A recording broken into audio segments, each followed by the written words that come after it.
I am thrilled today to have Jeremy Shapiro on the podcast. Jeremy is a serial entrepreneur with a focus on SaaS, software as a service, technology, and information marketing. In his role as a mentor and a coach to entrepreneurs, Jeremy has helped small business owners make the transition from solopreneur to business owner. That is an incredibly important distinction that many entrepreneurs can easily miss when working in their business instead of on it.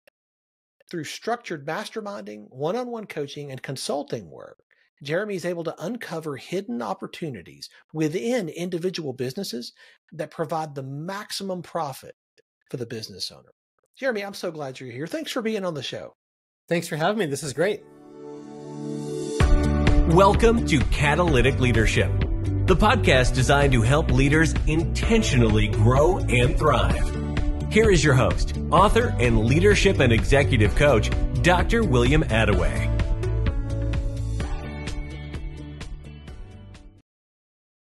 I would love, Andrew, for you to begin by sharing just a little bit of your story with our listeners, particularly around your journey and your development as a leader. I'd love to start with you sharing just a bit of your story with our listeners, particularly around your journey and your development as a leader. How did you get started? Well, I started my first businesses really back in high school. At the time, that was sort of, you'd call them nowadays like side hustles, but really, I was bringing on clients and building up a business. As that grew and I started university while simultaneously growing my business, I found myself at this interesting crossroads. I've been hiring and building out my team and actually brought in like my first real level of management so I could have someone to manage the team, work with clients, and really expand the business while I was going to university. And the crossroads I got to was that I was about 40 hours a week in the business while also trying to pursue school. So I made the rather bold and possibly unpopular decision of putting university on hold. And coming from a family of two educators, that wasn't the most popular decision. But my view was, this is a little bump in business. Let me take care of the increase here and then get that moving while I return back to, school. And, my wife and I had met shortly after that time period. And when I told her the same thing I just shared with you, in her mind, she'll say, took one look at me and said, yeah, this guy's not going back to school. And here we are decades later. And you know what? She's still right. Haven't returned back, but really that business has parlayed into additional businesses. And, over the past 20 plus years, I've been fortunate to not only have entrepreneurship be my entire career, but have all my businesses really be in the service of and support of other entrepreneurs and business owners out there. I think that's fantastic. One of the things I read in the bio is something I'd like to dive into. Helping business owners move from a mindset of a solopreneur to what I call a CEO mindset, or what you described as a business owner. Yeah. You help people make that turn. This is a huge issue in the entrepreneurial community. And this is where I see so many people tripping up. Is this something that you struggled with personally, and that's why you're so passionate about helping others? Or is this something that you just see all around you and you want to dive in to be part of the solution? It's a bit of both. There's what I call entrepreneurial freedom. And I found sometimes when I say entrepreneurial freedom, people hear financial freedom. And sure, like that's a piece of what entrepreneurial freedom is. But really, entrepreneurial freedom is about optionality. It's freedom of time. It's choosing who you spend that time with and how you spend that time, whether that's with your family, whether that's reinvesting and building a business, whether that's launching new businesses, whether that's in your community, pursuing hobbies, passions, whatever it is for you. When you find entrepreneurial freedom, you choose how to spend that time. So many business owners, especially solopreneurs going out there and hanging a shingle and starting their own business, are really stuck in their business. They've built themselves a glorified prison and have a job with all the worst parts of a job and the worst parts of owning a business. Whereas when you find entrepreneurial freedom, you get the best of all those worlds. So yes, it's a journey I've taken, and I've helped so many clients along as well. And really a big piece of that is getting past a few critical mindset shifts and building out the systems and the team to run those systems. And when you've got that dialed in, the business becomes less reliant on you and you start to have really a true business that can run. And the litmus test that I like to use on this is close your eyes for a moment and imagine you step away from the business for a day or a week or a month or a few months. When you come back, is your business the same or better? Or do you have a dumpster fire and you're out of business? For many business owners, so-called business owners that are truly solopreneurs or small business owners, they actually would come back to find the business worse off than they left. And that's a good sign that you don't yet have a true business and that you're still self-employed and building towards a true business owner. Whereas when you have the right systems and people and everything else in place, you can step away from the business. No one's saying you have to, right? No one's sending you off to a desert island for 3 months. But the idea is that you can, knowing your business can run successfully without you. You know, that is a huge issue. Often with the clients that I coach, they have built a business. Many of them come out of the corporate arena. They start their own business, but all they do, like you say, is they replicate the system they just left. And then they're like, why don't I love this life? I thought this would be so much better. And it takes holding up a mirror and saying, hey, do you realize that you just put the same systems in place and you created what you were trying to run away from? There's a path, if you've read, for our listeners, Michael Gerber's The E-Myth Revisited. Great foundational book, highly recommended. Many of our mastermind members, live by that. One of the story he tells in there is about Sally, who loves making pies. And Sally then decides to go out and build a business around this. But you see, when you take something you love doing or a trade that you have and you launch a business around that, you suddenly find yourself spending most of your time doing not the core business, but all the businessy things that all businesses have: sales, marketing, bookkeeping, managing, hiring, training, all those things, which is not the thing you set out to do. You wanted to go pursue that passion, that interest, that expertise that you have, right? So if you work within a business and you decide to strike out on your own, that's great, but recognize for that business to grow and not just be a glorified job, you're going to need to have it be more than just you. You'll need the systems and the people in place to help you to get that freedom back that comes with having a business. When you talk about this and you share these concepts with people, do you find people resonate and they agree with you? Or do you get any pushback on this? Yeah, when I'm talking to solopreneurs, meaning someone who the entire business is just them, that's where I typically see the most pushback because there's still a few critical mindset blocks, right? Yeah. Once you've gotten over that hump of hiring one and maybe two people, things get easier with repetition, whether that's going to the gym, trying out a new diet, waking up earlier, whatever it is in life, right? The first time it can be tough. The second, third, fourth, and 12th is where it starts to get a little easier, all right? So when you're hiring, getting to that first person can be tough. One thing that I often hear from solopreneurs, especially like in the service-based space, is that no one can do something as well as they can, right? If the business is dependent upon your skill and you doing something, the business is your signature on it, your brand, your identity is wrapped up in this. And if you believe that nobody can do something as well as or better than you, then you've got a really self-limiting cage you've put around yourself. So recognize two important things there. One, there are people out there who can follow your systems and do things that you'd be proud to put your name on. And as hard as it might be to believe, there are folks out there who can probably do a better job than you.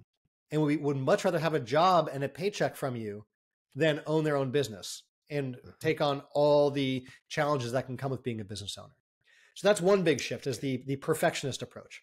The second big mindset shift that has to happen is this idea around hiring people who are going to steal all your ideas and compete against you, right? This is sort of like one of those really small-minded, fear-based, lizard brain things that comes up that, like, look, it's built into us biologically, but doesn't mean you have to be that way, right? That's right. The scarcity mindset of there's only so much business out there, and if you teach someone how to do it, they'll go and compete against you, is a really, really big self-limiting belief. So recognize a few things here. One, most people aren't the select weirdos that you and I are that want to have a business. Many folks want the comfort that comes with a paycheck, right? And benefits and the limit of 9 to 5 responsibilities and being able to leave work at work and go home at the end of the day, right? Most folks want all the comforts that come with a job. and have no interest in starting a business like you have. So don't worry about that. The second thing to keep in mind is that if someone does go out there and they steal your Coke recipe to go launch Pepsi, it's probably not going to happen. But there's plenty of business out there. There's plenty of opportunities. And just because they know how to do one piece of the business really well doesn't mean they know your entire business, right? The person who goes out there and follows your system on how to flip burgers is not the person who knows how to go out there and run a burger business or run the marketing to bring in new customers or run the managing and training or anything else. Yes. So it's okay to let go what you've got up here in your head, put it into a system and train people up on it. That's how you grow, and that's how you get towards entrepreneurial freedom, even if there's a small risk of your competition being created from that. It's not a bad thing. You know, I love your definition of freedom, the entrepreneurial freedom that people pursue. You know, I think you're spot on. Most people think immediately financial, but I tend to broaden it like you do to location freedom and to time freedom. And when we were talking previously, you shared an illustration of this that I think a lot of our listeners would have a really hard time envisioning in their own businesses unless they're farther down the road than we are. And that is that when you were getting ready, like to have kids, you and your wife, you planned to take some time off, but it wasn't just a few days, right? It wasn't just a few weeks. You took some extended time off. Yeah, when we were looking to start a family, I've always worked for myself. I've always had that flexibility of time, location. We've lived around the world. We live where we want. And that's a wonderful, wonderful thing that we're really fortunate to have.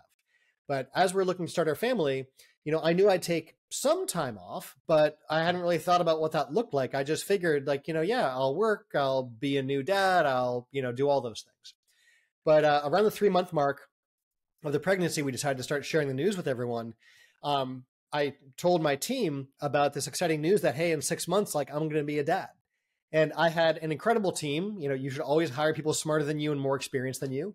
And a bunch of the folks on my team were parents themselves. And so they immediately, you know, were excited for me and congratulatory and all. But the next question they had was how much time I'd be taking off. And I sort of had the same answer that I just shared with you of like, I don't know, like I'll take some time off. I'll be around on and offline. We'll figure it out. And thankfully I had wiser people around me and they said, no, Jeremy, you need to take like 3 months off. And I was like, oh, wow. Like, you know, I could take 3 months off. And the next thing they shared with me is the punch list of what was needed. They said, all right, we've got 6 months. Here are the systems we need that we don't know. Here are the people we need to hire. And here's the stuff that only you know that we need to know as well. And we knocked that list out. We got the people and the systems and everything in place. And so I was able to be truly offline, which means like not on emails, not on Slack, not on texts, not on any of that stuff. Truly and fully offline for 3 months. And a funny thing happened, by the way. Not only was I able to be like 100% present with my wife and our daughter and not worry about any plans for the next day, just being there and doing all those new dad and, you know, expanded family things. But wouldn't you know it, in that time, in that vacuum, in that space away from the business, you get ideas. Things come to you. And by the end of that 3 months, like, it was a phenomenal time, but I was itching to get back in and start implementing these ideas that I had that I wouldn't have had if I had my nose right in the business on the day to day. And that only came from having that space and that headspace and that clarity and that time to think and to be and to not focus on the business. It really impresses me that you don't just talk about helping entrepreneurs to develop this sense of freedom, but that you actually live that out. And you stepped into that with no guarantees that when you came back, things were going to be as strong or stronger. Yeah, it's you know, in any of these things, it's a calculated risk. You know, I was very fortunate with how that worked out, but like anything, you know, in life, there's not risk removal, there's risk mitigation, right? So you're looking to minimize that risk and maximize your chances for success, right? So that's good. Look, was every system perfect? Was every person perfect? Was all of it perfect? No, but it was all close enough that we were able to see success. And this is something that, when my son was born a few years later, I was able to do again, which was wonderful. Even though we had different team members and new business lines and things like that came up, we were still set up to do that. And then furthermore, like this is something that, our mastermind members have done over and over again and again, sometimes by choice and sometimes not. So, I'll share with you one quick story. We had, one of our members was a solopreneur, had a business that he was running, and it was important to him since his name is on this business and on this product, and all of his customers know him because he's a solopreneur. There was this feeling of necessity to always be around and available to customers, which is noble, and I applaud that.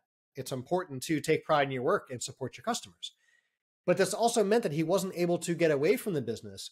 And one of his passions was riding mountain bikes and being in the outdoors, which, wouldn't you know, there's not much cell phone coverage where you do those things. And so he wasn't doing the things that brought him health and wellness, was good for his mental headspace, and really took care of him as a person because he needed to be by the phone. So the first step, that big hurdle we talked about, getting that first hire in place, for him was a customer support person. So during business hours, there was someone on the front lines able to be there and support his customers.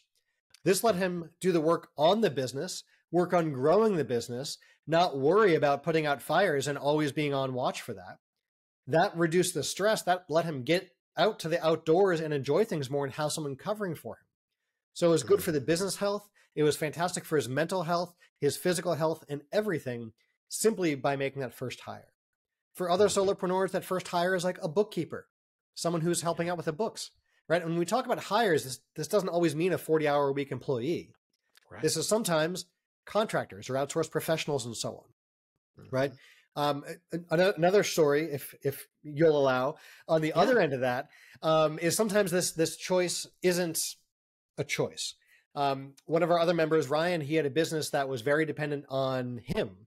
He had hired a team. He was doing like demolition work. And so he was a general contractor, and he had crews that would show up on the job sites and do stuff. But aside from that, he was the guy going out there writing estimates, doing quotes, showing up at the job site every morning to make sure his guys clocked in on time and got to work for the day. So he was the foreman and all this, but he was everything in the business, but some of the physical labor. Well, one day he's out on the job site talking to a client, and he hears some shouting and looks up to see one of the trailers with a bobcat in the back rolling down the hill towards him. And he looks up in time to see this thing hit him and not just crush his body, but drag him bleeding down the street, bones sticking out. It was a whole mess. And so he ends up in the ER, a complete wreck. And by the time he's in like the recovery room post-surgery and everything else, and he comes to, he looks around, sees he's, out of surgery. And then his next thought is like, oh my gosh, the business. Yeah. So he had a few choices. He could just go out of business because it demanded his physicality and that was lost. Or he recognizes this is a business and starts to run it like a business, not dependent on just him. So he looked at what needed to get done and realized one of the things was being the foreman on the job site with the guys in the morning. So he found a mobile app that his team could have on their phones where they could sign in and clock in on location. It geotagged to where they were and timestamped that they were at the job site and at what time. So that was taken care of. He then hired someone to get out there and do the on-site estimates and created the system for that. And so now he had someone running the sales side of it. He had technology helping out with the job site part of it. And he started creating the systems and hiring the people. And two interesting things happened on this, right?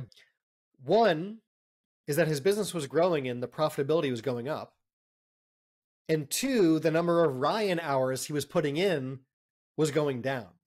So when you look at the ROI as a business owner for the time he's putting in and the profits coming out, both the numerator and denominator in that equation got better. There were fewer hours and more profits, which is a really interesting thing with the right systems and the right people, is the business can grow and not block on you. Now, that first example that I shared with you, that was creating systems by choice. In the second story there with Ryan, that was circumstance demanded that he replace himself in the business. So my question to you, our dear listeners, is which would you rather have? The choice and create the systems because you want to, or to have life come at you unplanned and unexpected and be forced to choose shutting down the business or creating the systems and hiring at that point? Such a fantastic question. And these stories come out of the mastermind that you facilitate. I'm curious, we hear this word a lot, mastermind. Where did that concept originate? And do you think that it's something that is used consistently in all the different iterations of it? Oh, I love the second part of your question. So in terms of where this comes from, Napoleon Hill, you probably know him from the book Think and Grow Rich. He wrote, a number of other books on laws of success and so on. But one of his most well-known works was Think and Grow Rich. And in that, chapter 10 is called The Power of the Mastermind, the Driving Force, the Ninth Step Towards Riches. Right? Now, this book came out in 1938, so, we're almost 100 years ago now that this book came out, but the concept stays the same of how he defines a mastermind. And in his words, again, this is a little dated, so bear with me, but a mastermind is the coordination of knowledge and effort in a spirit of harmony between two or more people for the attainment of a definite purpose. Okay, so what does that mean? The way we use masterminds nowadays is we get a group of like-minded individuals together in the room, and we spend the day working on our businesses, and we facilitate hot seats. And so each participant in the group has a chance to focus on them and their business, where they talk about what's been going on over the past month, what's working, what's not working, and where they need help. And what you get is this collection of minds who are able to help you overcome any challenges you're facing. And you get this collection of minds in the room that you learn from and benefit from. So with our Bay Area Mastermind, we actually have a test drive process. So that way, for folks who are like curious what a mastermind group is like, instead of just like signing up sight unseen for something, which like would be bad business, right? You get a chance to try something out to see if it's a fit, and the group gets to see if you're a fit. Now, people come into the room with what they know they know. This is like their area of expertise. So the thing that their superpower, right? They might be like incredible at marketing or amazing at hiring or like a ninja when it comes to operations, right? There's some part of business they're like really good at. There's other areas where they have challenges, and this usually takes the form of a big question. So there's like that question keeping them up at night that, oh my gosh, if only they found the answer to would make a difference in their business. So they come into the room with that big question. That's the thing they know that they don't know. But all the big opportunities, all those big ahas, those true business pivots that we see time and time again in our mastermind group come from that third category. It's the things you don't know that you don't know. So when you're sitting there and everyone else has their hot seat and they're sharing what's going on in their business, that's where you see people perk up, that inquisitive eyebrow raise, that smile sneak across the face, that light bulb aha moment as they start scribbling notes down on their paper. And keep in mind, these aren't like one-way broadcast presentations. This is an interactive conversation during the mastermind. So when somebody else is sharing what's going on in their business, if that's an aha moment for you, you get a chance to dig a little deeper. Someone's sharing a marketing campaign they're running that's been growing their business. You get to ask about that new channel that you don't have in your business. So I'll share with you a great example of like this kind of cross-pollination that I love, right? We have an e-commerce business in the room who is hearing from a retail store, a brick and mortar retail store. The brick and mortar retail store is talking about how they use direct mail in their business. They do list purchases, they create mailers, they send them out, customers then buy stuff, right? If you do direct mail, this is, easy peasy. If you've never done direct mail, that's kind of eye-opening. So the e-commerce business gets to ask questions and dig further into that about like, well, what mail house do you use? And where do you buy your lists? And how do you know what lists to buy? And do you use a postcard, a letter, a box? Like, what do you actually send out? What kind of offers work well? Where do you drive them? How do you track them? And they get to dive deep into a whole channel they've done nothing on because they've never been exposed to it before, right? And so then over the next month, accountability is really important in our mastermind groups. That e-commerce business starts working with a list broker, puts direct mail in place, sends a direct mail campaign out, and actually gets results and reports back on that the month later. And then on the flip side, this retail brick and mortar store owner who's used to people walking into the shop, buying things at the register, is hearing from this e-commerce business about how they have an email list.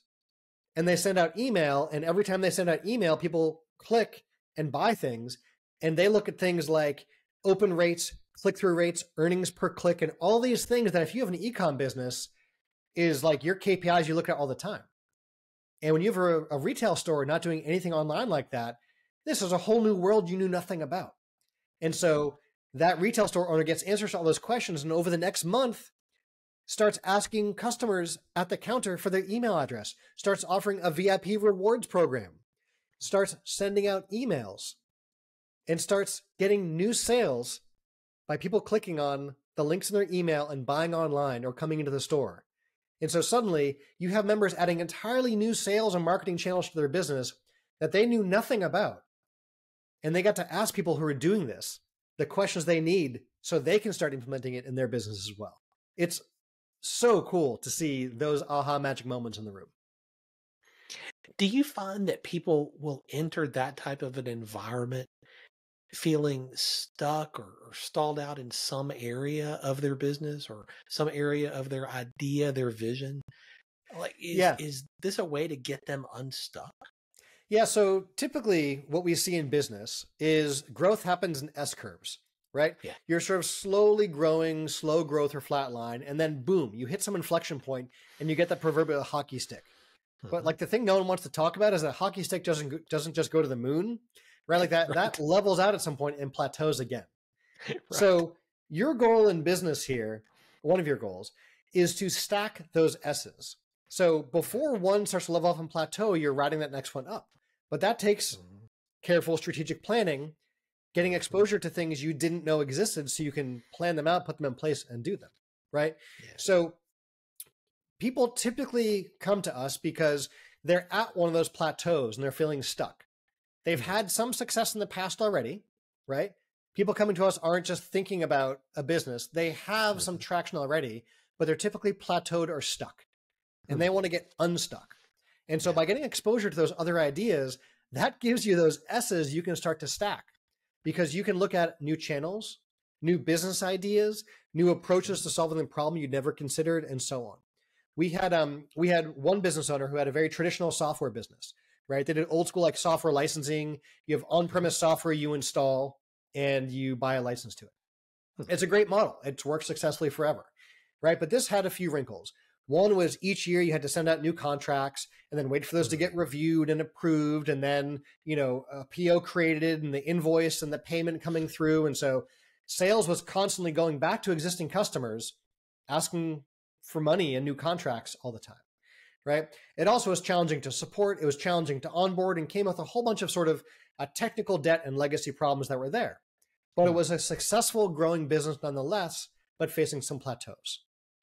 From conversations in the room, the idea came up of putting together a software as a service business. What we now nowadays is commonplace. You sign up online for something, self-service on your own, you plug a credit card in, you're off and running, right? It doesn't involve a salesperson. It doesn't need to. It doesn't involve any in-depth training and an onboarding team. It doesn't involve accounting or invoicing or any of all these other things. It was a whole new business model. It's also an entirely new software stack and in fact, an entirely new company. And so what this founder was able to do was start a second company from a pivot that came from the conversations in the Mastermind group and seeing the success of others who are building similar SaaS businesses. That new business doubled year over year over year, while the other business stayed plateaued and in fact started to take that nosedive as customers migrated and moved and everything else. So you have one idea that comes up that gets you unstuck, coming in with this frustration of a plateaued business. And what came out was an entirely new business launched. And we have tons of stories around new businesses being launched by our members because most everyone, if they weren't a serial entrepreneur when they came in, usually end up being a serial entrepreneur, launching a new business to fill a gap in the marketplace, launching a new business that fills a gap that that business owner had in their own business, right? And creating, or creating something entirely new within their business, a new channel, a new product, a new service, and so on. I think this really highlights what I think is a flaw amongst the mindset of so many entrepreneurs, that they think they can do it all alone. Oof. That they think they can just, I don't need anybody else. I can just do that. I'll figure it out. I'll figure it out. How many times have you heard that? So many. I mean, part of the reason that you got into business for most people is they're a problem solver. Where others see problems, entrepreneurs see opportunities. Yes. And not only do they see the opportunity, they have the guts to get out there and do something about it. So that's in our DNA as entrepreneurs. We're problem solvers. So that can also be weaponized and used incorrectly in the business, assuming I can take it all on my back and I can do everything myself, which goes back to some of that flawed thinking. Like my blood pressure went up when you said that. Like, oh, I can do it all of it. Oh. Right. And yet it's so prevalent. I think what you're describing and the value of the mastermind is that you don't have to figure it all out. No. That in a community of people who are for one another and encouraging each other and helping one another to think thoughts they haven't had yet. Yeah. To see things they haven't seen yet. That you're actually going to help one another to go farther than you ever would on your own. Well, and as an entrepreneur, a lot faster, right? Well, absolutely on the faster side, but also just you increase the possibility. We're talking about risk mitigation before. You can also stack the odds in your favor for success, right? Yes. And a mastermind is one of those tools that can help you to do that. And like, look, as an entrepreneur, it's lonely at the top, right? Yeah. Who do you get to talk to about the challenges and the wins and the successes that come along with being a business owner? Right? Like, are these conversations you're comfortable having with your employee, family, friends, vendors, customers, right? You want to share all the big wins. That can be an awkward conversation. You want to share all the big challenges you have, like that typically doesn't go well. So instead you just pile it on your back and you say, yeah, I can do that. I can do it all. But that's a big burden, right? Yeah. And it's lonely. So when you surround yourself with like-minded individuals, they can be there and celebrate the successes with you and celebrate your wins, right? When you're able to share about an incredible vacation you just came back from and how you got to unplug and what a tremendous time you had in this luxury thing you just got to do, it's not bragging, right? You get to share and people, can give you the travel tips and provide, that kudos for like, good for you for getting away and enjoying it. Like you deserve it. Like you've earned it. Well done. Because they've seen how hard you've worked and they've seen the blood, sweat, and tears you've put in, and they can acknowledge it and appreciate it. And when you've got like a really big problem or challenge, and like we've seen some rather big problems and challenges, and you don't know where else to go to talk about it, you quickly find out that you're not alone. And you find resources and support right in the room from others who can provide the context for who you should talk to that can help you through whatever the challenge is, who can provide you their stories and their expertise from when they went through the exact same thing, but maybe didn't want to talk about it. And here's that safe space where you can talk with other entrepreneurs and really, share in that journey and both the fruits and also the labor of it. So let me ask you this, like your business is going to need you to lead at a different level a year from now, 3 years from now, 5 years from now. And you have to constantly stay on top of your game. You have to level up with new leadership skills. How are you doing that? Well, one of the beautiful things about being part of a mastermind group is you're surrounded by individuals who've been there and done that. So for me, like I get to connect with business owners who have created much larger businesses than mine. And, I use that term, you can define larger or successful however you like, right? As well as helping out others along the way. But what I find is like everyone has those superpowers, those areas of expertise and those areas of weakness. And so we're able to level each other up. And so there are certainly people who I'd look to who are much better leaders than I am. And those are the resources where I learn from. And you'll also find that even the best coaches and consultants out there, typically a little insider secret, usually have their own coaches and consultants too. 100%. Right? So for me, like I have business coaches and consultants that I work with and have for decades. And these are the people in my back pocket who I get to reach out to help me level up and help me be a better leader, help me to run a better business, help hold me accountable and so on. So surround yourself with like-minded individuals who want nothing but the best for you and be willing to invest in that. And when I say invest in that, I don't just mean writing a check for it or putting a credit card down. I mean like investing the time. Yes. Because there's a big difference between showing up for a mastermind meeting or showing up for a coaching call and hearing things and then actually implementing it. I was at a conference a number of years ago And the person running it said something that I loved, and the visual always sticks with me to this day. He's like, look, you can take all your notes and all your best intentions and all your excitement and enthusiasm. We can put you in the corner of the room in your chair with all of that. And a year from now, we come back and check on you. The only difference is going to be you'll be covered in cobwebs. Like the ideas don't do anything. It's the implementation of the ideas, which is the game changer. So invest in yourself and put the time in, not just to be somewhere like at a mastermind or on a coaching call, but then put the time in to actually go back to those notes, action those items, and get stuff done. There was one of the best illustrations I have of this that I love is there was a mastermind group that I was part of for quite a long time. That was one of like those really high end groups, you know, the kinds of groups where you write like a 5 to 6 figure check a year just to be in a room with a few folks a few times a year, right? Yeah. And so sitting across the table from me was this, you know, one grizzled veteran of business who'd been around decades longer than I had, and you know, had all the outward measures of success, but still showed up with an open mind and an open heart and asked questions and took great notes. But here's what I loved. Every time we'd take a break between members' hot seats, he'd step out. And again, this is a much older business person than I was, would take those notes, hand it off to an assistant to fax, right?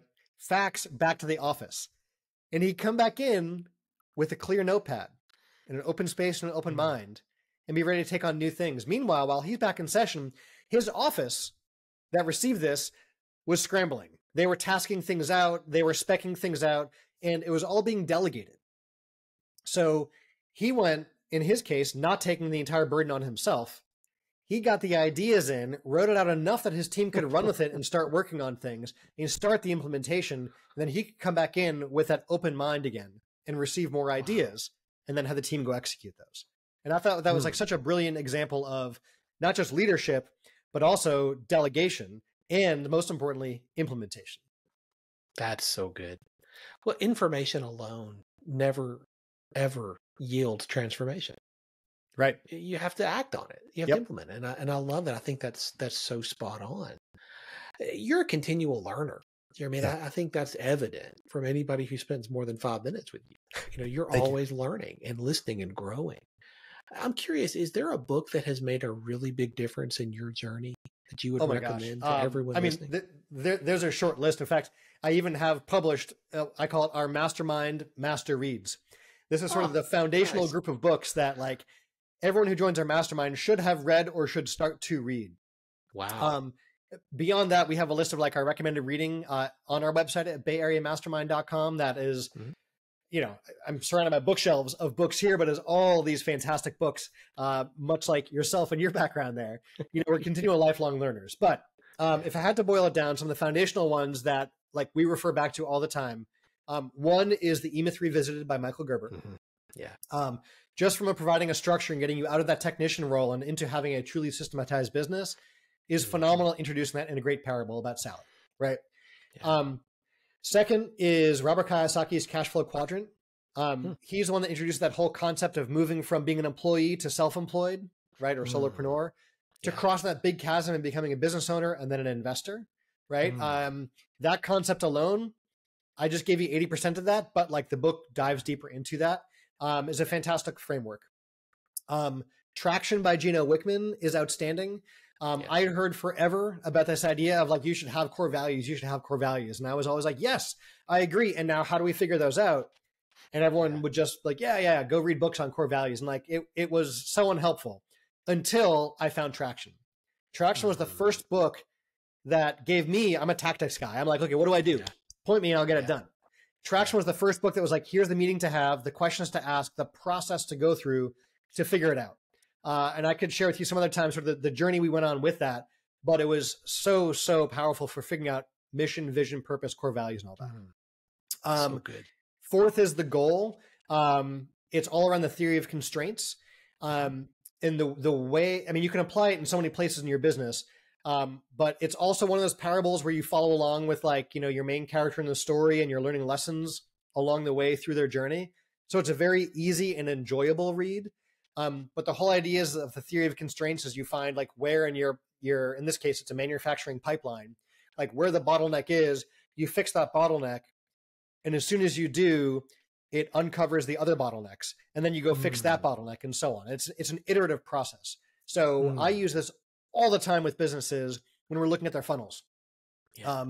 I ran a whole funnels workshop that, again, bayareamastermind.com/funnels. That you can just go watch the video. It's posted there. There's nothing to buy. It's just go watch the video, get the worksheets. It's great. But we use this iterative process to look at your funnel, because like step one is actually track your funnels.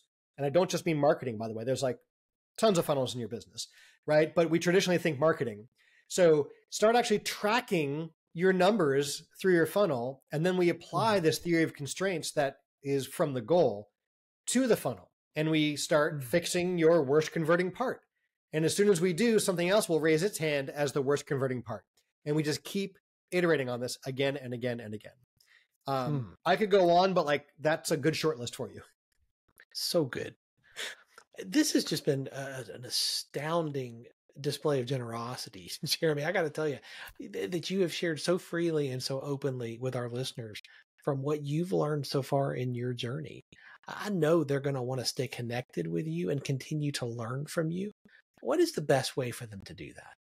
Yeah, you can find me and like a lot of the stuff we're talking about, the books, the articles, the interviews, the workshops, all that is freely available at bayareamastermind.com.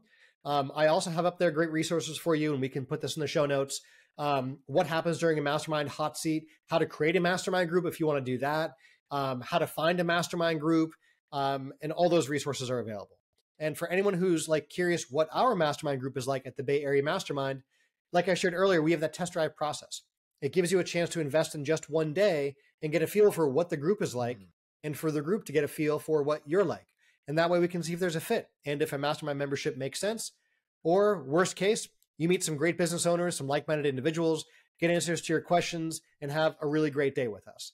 But best case, and is normally the case, you find this is the family you've been looking for all along. And so all that is at bayareamastermind.com. So good.